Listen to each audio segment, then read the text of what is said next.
This is Win News. Tonight, the Baillieu government goes soft on underground power lines. Almost business as usual at the Gippsland Lakes. And the free ride before hip pocket pain.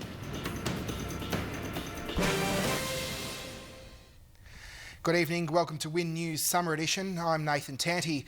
Also tonight, a word of warning for those away on holiday. The Victorian government has outlined a $1 billion plan to reduce the risk of bushfires caused by overhead power lines. But only the most dangerous power lines will be replaced, and residents in affected areas will be forced to pick up a $500 million funding shortfall through an increase in their power bills. The plan's expected to cut the risk of power lines starting a bushfire by 64%. Alicia Muling, Win News. And coming up next on Win News, an early table grape harvest sparks a major row and a warning for would-be hoons.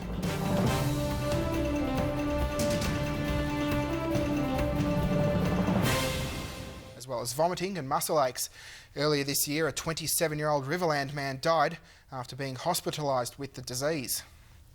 And joining us next for sport, it's Henry Peters. Thanks, Nathan. Coming up, a pair of Bendigo cyclists fall just short at the Bendigo Wheel Race and a trainer trifecta at the Cobram Cup.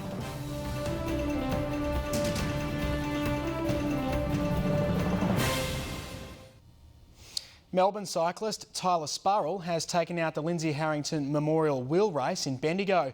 Spurrell was closely followed by two Bendigo riders. The event showcased some of the country's best up-and-coming cyclists and attracted more than 200 entries. Also bowed out in the quarters, no match for her third-seeded opponent. And Nathan, that's all in sport. Thanks, Henry. Weather is next, then getting ready for a scorcher.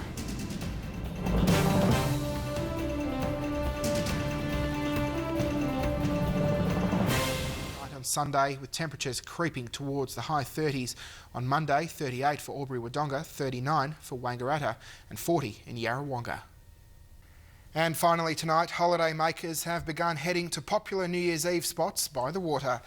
Tourists flooded into Lake's entrance this afternoon and hit the water in preparation for a hot weekend.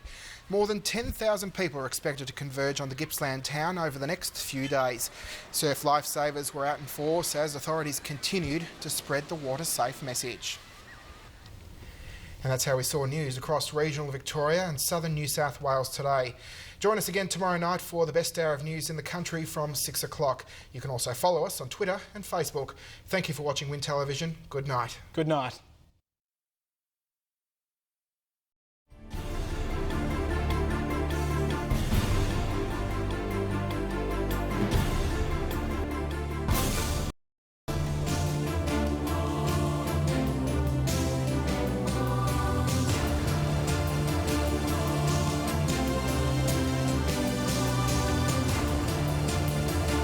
This has been a Win News presentation from Win Television, Australia's largest commercial television network.